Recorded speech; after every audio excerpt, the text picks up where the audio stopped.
Thank you all so much for joining us for this very special viewing of Speaking Grief. Based on the comments that everyone was posting, our hope was that tonight you found some validation in your grief experience, and also that we leave you with some tangible resources that will help you as you continue to grieve for your loved one. Before we begin our panel discussion, we would like to invite each of you to join us for a special candle lighting to honor those who our hearts are grieving for tonight and always. As we light our candles of remembrance, I encourage you to say your person's name aloud, and if you would like, please type their name in the chat to share with others.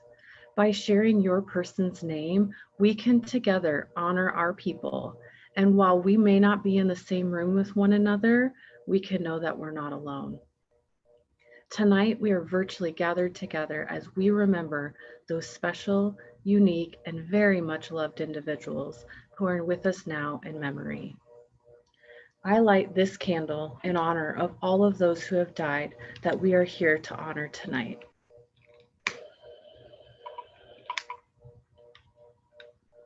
Now we will sit in a moment of silence to reflect how this very much loved person for whom we grieve has enriched our life.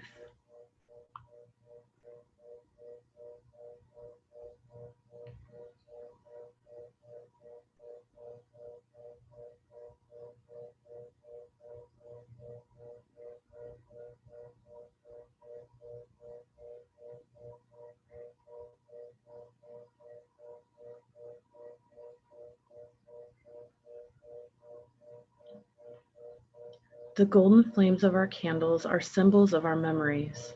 They are warm, bright, and comforting, helping light our way through darkness. Although we will eventually blow out our candle of remembrance, the spirit of those we love remain in our hearts always. No light born in love can ever be extinguished.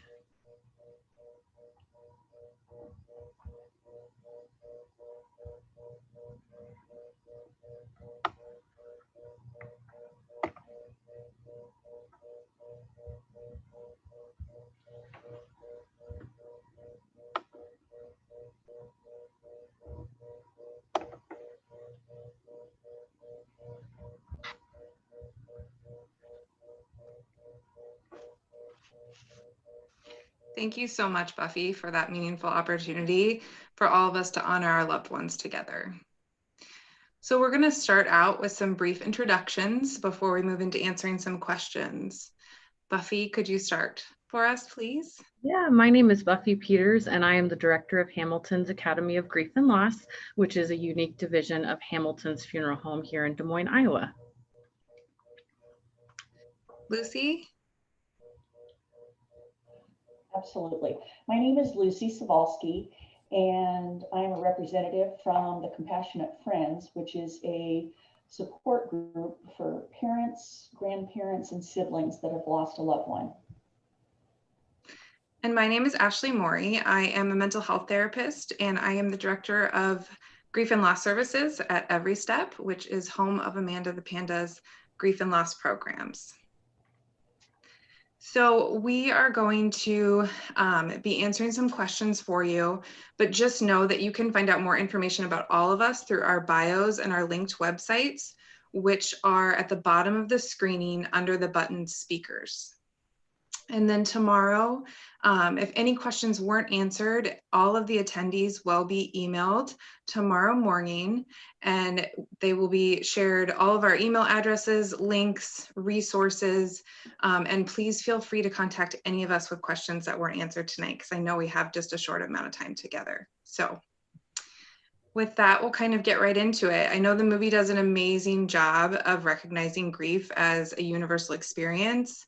I think it also did an awesome job of identifying how important it is that we talk about grief. And I'm so thankful that you guys are here with me tonight to be able to talk about grief. So given that, I just want to start us off with some questions that are probably the most common questions that we get asked about grief and loss and about the grief process. And I know that there's a bit of fatigue around talking about the current pandemic. Mhm. However, I think we would be remiss, and just given even some comments from the viewers about losses during the pandemic, it would be important for us just to talk about that topic during this time. So I was hoping the two of you would be willing just to kind of share that, since we're all experiencing this pandemic, how is that similar to grief? Yeah.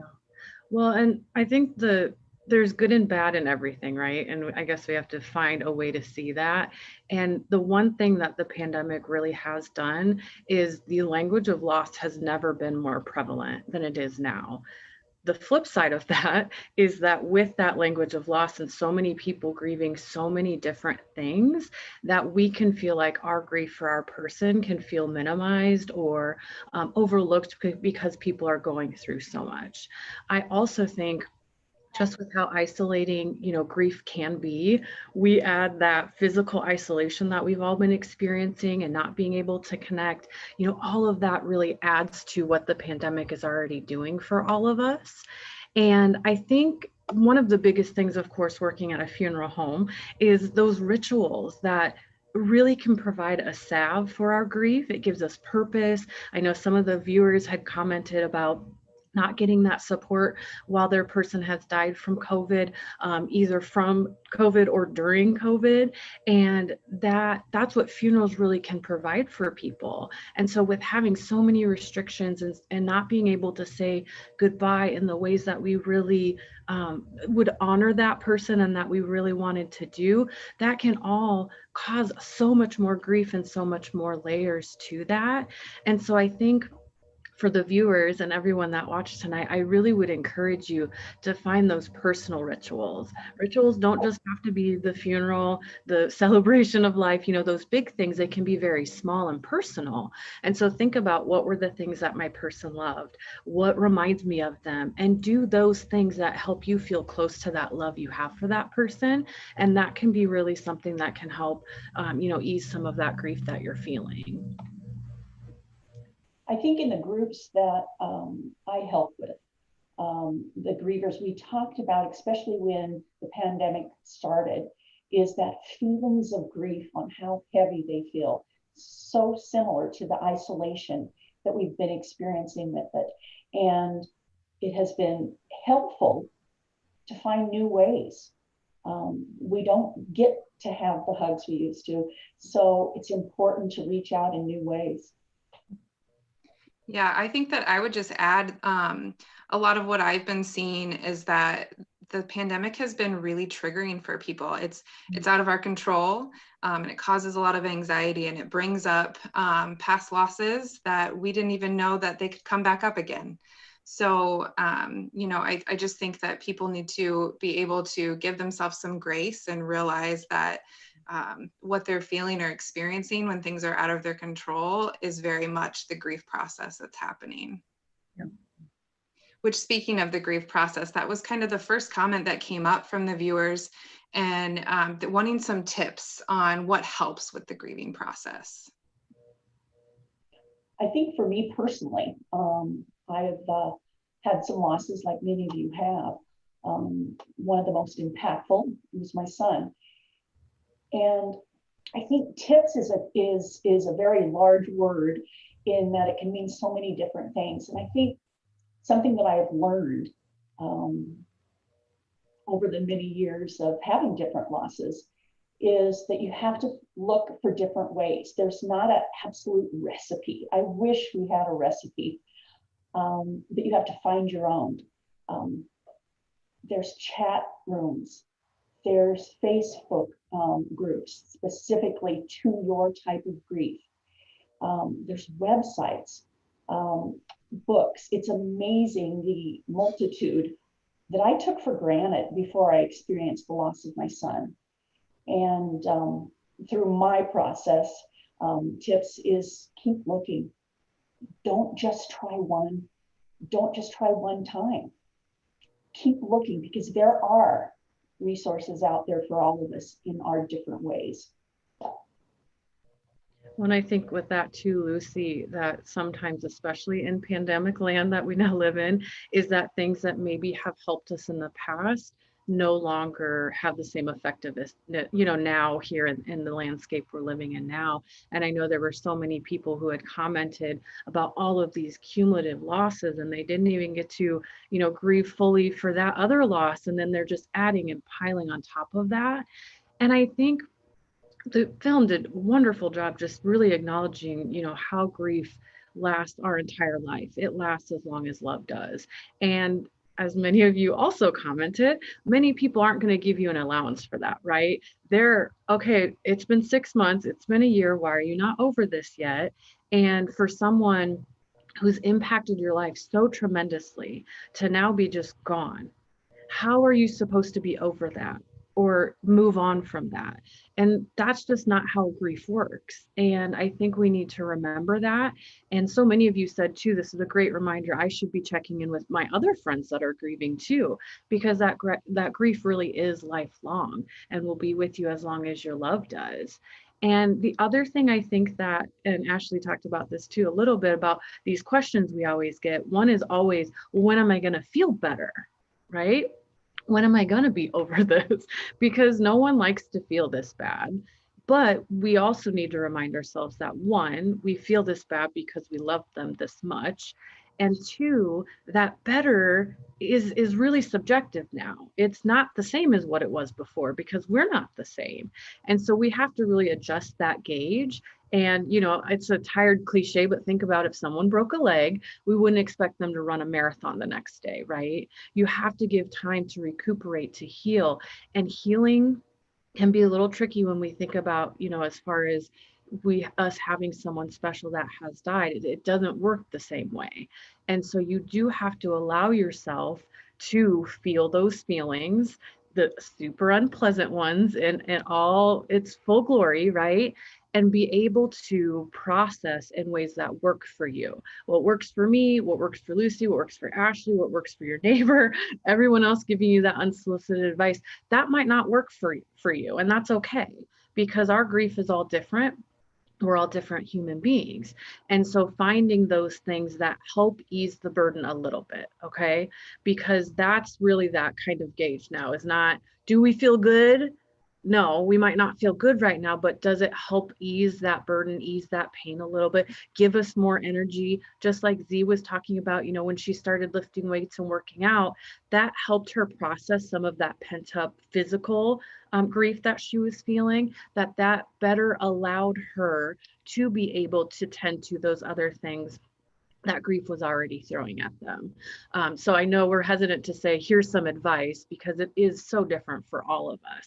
But those are definitely some things that I suggest to people to really think about, and really looking at that radical self-care.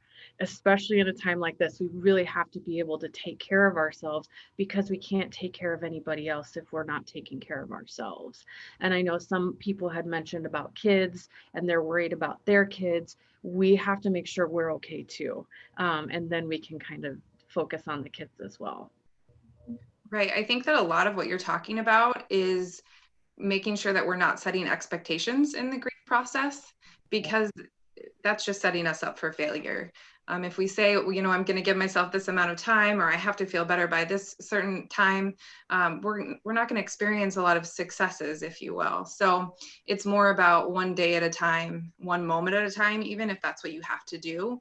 And just reaching out to those supports, which I also think that the movie just did a great job in talking about. That peer-to-peer connection is a huge part of the process, and being able to connect with someone else who has experienced the loss of a loved one can be so healing. So I think those are all really good kind of advice or tips, if you will. So along the lines with that, it would be, how do you support a griever, your grieving person, sometimes even when you yourself are grieving?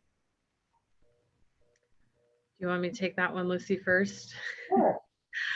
I think when you think about the griever, and sometimes it is, we're grieving that same person, or we have our own losses that we're grieving, that does give us some unique insight, because we know what has been helpful for us, that when we talk about those secondary losses, all the other things that change when we've had someone special die, that can give us some ideas of what we can ask them. Would it be helpful if I picked up the kids after school? All of those suggestions that they had said. But then also thinking about the other types of losses that we don't maybe always think about. And some people in the chat were talking about anticipatory loss, right? That their loved one has Alzheimer's, dementia, you're losing them a little bit at the time, or their mind is pretty much, gone, but they're physically still here. And that is certainly a type of grief that a lot of people that haven't experienced it don't quite understand, but is very valid and very real. And so I think all of these tips can be really helpful, even if the person hasn't quite died yet. That anticipatory loss is very real. Or when we think about, I'm so glad that the film had the stillborn baby that had died, and Megan that was, grieving for Nova, because often people don't think if the baby wasn't born and wasn't here for a certain amount of time, that somehow makes that loss less real. And that's not the case at all for that mother and that family that lost that child. And I think that goes for miscarriage, all of those that we kind of invalidate because we may feel that they're less than, and we can't compare grief. We just can't. It's the recipe for disaster. It's not going to end well. We've all seen it with the insensitive comments. And so we just have to really keep showing up for those people. And we might not understand it ourselves, but being a support, you don't have to. Thinking about when the grief is traumatic. And when we talk about traumatic grief, it's not just, oh, homicide, overdose, suicide. Of course, those are traumatic, right? Trauma is in the eye of the beholder. And so some kids, a long drawn out illness is way more traumatic than something sudden. And so we can't really put qualifications on any of this, but especially that saying, oh, well, that's not that traumatic because you got to say goodbye, or whatever other qualifications we want to put on that. And so just keep in mind that when trauma is a component in it, it exacerbates all parts of that grieving process. So it's going to last a whole lot longer than you thought it would, all of those types of things. And we just have to be really sympathetic to that. And even if we don't understand it, to be there. And I think Lucy was talking about this too a little bit ago. We just have to be creative. If we can't physically show up, if we can't physically be there, there's so many different ways that we can still let someone know, hey, I'm here for you. Send them a text message. You don't have to reply. I just thought about you. Wanted to let you know. If you knew the person that died, share stories. We all saw it as people were starting to share their stories in the comments and saying who their person was that died. That is the stuff us grievers live for. We want to hear our person's name. That's why we wanted you to share that. And so if you knew that person that died, share those stories, send those cards, put a note in your calendar. With the pandemic affecting so much, those special days are going to be larger than life. So if my funeral was impacted and I didn't get that, you better believe Father's Day, Memorial Day, whatever other day is going to feel 10 times worse because I don't have those rituals. So just kind of remember those things when you have a friend that's grieving, because you saying that person's name, sending that message, that's going to mean the world to them. And like the film said, oh my gosh, my person is remembered by someone else. I'm not alone. They're remembering them too. Absolutely. And I think from an experience as a griever and as does grief support in a peer setting, one of the most powerful things when you come to a meeting or in other settings is, I'm not alone. And I think I've learned over the number of years and all the different roles I've had as a mother, as a sister, as a daughter, as a therapist, as a coach, as a mother that's lost a child. If you're just going to be there with me, just be with me. You don't have to say anything special. You don't have to do anything special. If I know you're going to be with me when I'm grieving, I think that can be one of the most powerful things in my healing as a griever, if that's helpful. At least that's what I've had the misfortune and fortune of experiencing with working with my own grief. And that is true. Guys, we got to work at this. It's not going to go away. It's going to be right here in this heart. So you got to kind of work at it. Ashley, hopefully that's helpful. Yeah, I mean, I would agree. I think that it's as simple as listening, but you have to listen, not listen to respond. Yes. And you can just ask your grieving person, do you just need me to listen today, or do you want feedback? Do you want advice? If you're not sure, then ask.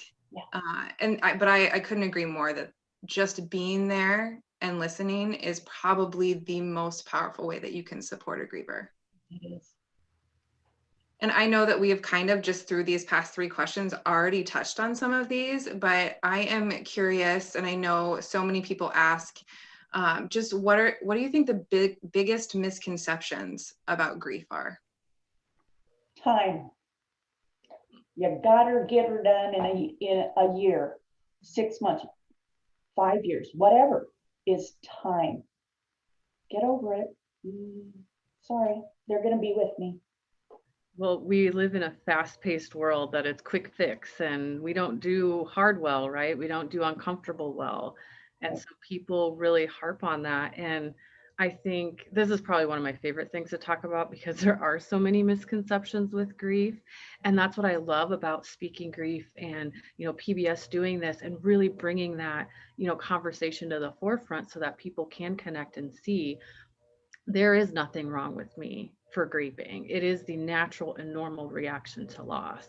And from working in the field and my own personal losses, the one that I cannot stand is the 5 stages of grief. And they touched on this talking about how there's phases and it's a linear kind of thing. And that's just not how grief works. And I think much like Megan, the mom, had said, I thought grief was this way, and then I experienced it. And then I knew that that's not how it works. And for me personally, when I was a senior at Iowa State, my best friend was killed. And no one knew what to do with me. I didn't know what to do with me. I was 21 in school. I saw some of the comments about being just irate at people. How is life still going when my person has died? Totally was that girl, like just so mad at these kids on the bus. They did nothing wrong. And thinking to myself, because I'm hearing, why aren't you over this yet, Buffy? It's been a month. It's been 6 months. And for me, I felt like the 5 stages of grief, that's how grief is supposed to work. And I didn't know that my grief was natural and normal for a traumatic death, all of those things compounded on top of it. And so I think, as we've talked about, when you give yourself permission to feel whatever you're feeling, even if the feeling is scary, some people might feel, I don't know if I can go on without my person. And that's not a normal feeling most of us feel on a day-to-day basis. And so knowing that those really tough, difficult feelings, maybe you feel immense guilt. Maybe you feel anger and all of the other things that are in the stages. Maybe there's parts of that that's helpful for you, and that's great. But just know that for most people, that's not how grief works. And you need to be able to reach out and find those support people and not just keep that inside. And know that there's other ways that you can get those feelings out. If you're not, I want to sit around and talk about my feelings in a support group kind of guy, there's other ways that you can really get those feelings out and be able to process that. And we'll talk a little bit more about that with the resources. But man, the 5 stages of grief, that was not the intention behind that. That was actually for people who were dying, and that seemed to be the way that their grief, before they've died had progressed. And was never meant to be for after someone dies and this is the way it works and it goes in this order. But our pop culture grabbed onto it and said, oh, here's the plan, here's the recipe Lucy was talking about, and now I can go through it and now it's all better and I'm back to me. And it's a beautiful thought, and wouldn't that be nice? But that's just not how grief works. Right.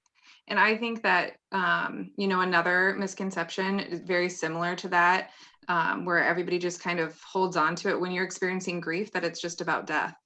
And another thing that the movie points out is that it's about all kinds of losses. I mean, we're expanding our programming to really encourage people to acknowledge that, you know, because where there is love, there is loss, right? So when you're experiencing divorce or loss of homeland or loss of someone who hasn't died, but you've lost a relationship with them because of addiction or mental health struggles, or you name it, losing a parent, termination of parental rights, the list could go on and on and on. And so, you know, grief isn't just about death, and it's about normalizing people's losses and recognizing that it's all around us. And another thing that becomes a misconception is that when it's about grief and it lasts for a long time, then it's the same as depression. Mhm. And that just couldn't be more false. Can grief become complicated and lead to depression? Of course. Is that always what happens? No. And again, we'll talk a little bit about that here at the resources, but I just think that those are really commonly thrown around thoughts that people have, and they just aren't accurate. So. Well, and I think if you find yourself wanting to judge the person's grief, we're all human, we're all judgmental, right? And you think, wow, but it's been 5 years, or it's been like, why is she still talking about her best friend that died 16 years ago? You know what I mean? Like when someone's had a significant loss, there's no amount of time that makes it better. And as they talked about, like another one that a lot of people think is the first year is the worst. And magically, the second year is going to be better. And that's not the case. A lot of people, the second year's worse, the third year might be even worse. That 5, 10, 15, whatever year, you know, is hard is hard. And so we can't judge that. We might want to, we might want to put those statements on that. And sure, there are points in time where we need to evaluate, is this still hindering my life in a negative way? How can I figure out a way to process through those emotions, either maybe with somebody helping me, like lovely Ashley can help you work through some of those tough stuff? Or is that something that, if it's not impacting you, who cares if they hold on to every single piece of clothing of their husbands in their closet? If it's not impacting anything, it's fine. Or the parent wants to keep the room just the same. Let them do that. When they're ready to do it, they're ready to do that. And so I think that's another thing, is that we want to judge it, we want to, you know, put things in categories and boxes, but grief is messy. This is how it is. We just have to take the lead from that griever and be able to support them and help them in ways that work for them too. And so when they are ready for that help and they are looking for those resources, I was hoping that each of you could share a little bit more about what resources are out there for grief and loss services. And then I can also talk a little bit about EveryStep services too. Yeah, perfect. I can start with that. As you've already heard from me, is that I'm a member of the Compassionate Friends, which is for parents, grandparents, and siblings. There's a national website, compassionatefriends.org. There's also our local chapter. There's chapters all over the country. In fact, there's probably 500 just here in the United States. And so that's a resource that you can reach out to find, like I mentioned earlier. Also, I am a member of SOSAD, which is in regards to substance-related deaths. And there are places that you can reach out and get those, as well as like the other resources that we've mentioned. But give it a try. And you got to go more than once, right, Lucy? Yeah, you do. Yeah. So we in the Academy, one of our jobs is to link people with grief support. And so one thing that we have available is called a community resource booklet. It's available on our website. I know they're going to send some information about in the email tomorrow. And it has a listing of all the grief support services here in the Des Moines area, and then also across the state of Iowa. And so make sure to check that out, because we are incredibly fortunate that here in Des Moines, or here in Iowa, that there's some type of support about 45 minutes or less from you. We also have YouTube videos, podcasts, all that kind of stuff. So again, if you're not, I want to sit and talk with somebody, that's okay. We have a library behind me. You can see we have over 900 books for kids, adults, teens, everything in between. So make sure to check out our website for handouts on how to talk to kids about difficult subjects, all that kind of stuff. So go to our website and you'll find out more. Awesome. Thank you guys both. Amanda, the Pandas programs, we serve ages 5 through the lifespan. All of our services are completely free, and we have camps twice a year, which are being held virtually now. We have support groups that we have specialty groups like perinatal infant loss groups, traumatic loss groups, general loss, and then we divide the kiddos based on ages. We have holiday programming, school programming, and just all sorts of additional community needs that we meet throughout the year as well. We also have some resource booklets that will be sent in your resources tomorrow in that email. But again, all of our services are completely free. And the one silver lining of the pandemic has been that now we're virtual. We were statewide, and now we are helping people across the nation. So as long as you have access to a computer and internet, then we can hopefully help you. So. And also know too that there are so many meeting virtually, like Amanda the Panda and different groups like that, but there are some that are meeting in person too. So please reach out if some people don't like the whole getting online kind of thing. There's kind of a mix that are doing it in a safe way to keep everybody safe. Or both. We do both. Mm-hmm. Awesome. Well, thank you guys so much for joining us, and thank you for helping to normalize the grief experience. We appreciate PBS too, so I want to thank them as well. Thank you. Yes, thank you. Thank you for having us. All right, bye-bye, everybody. Bye.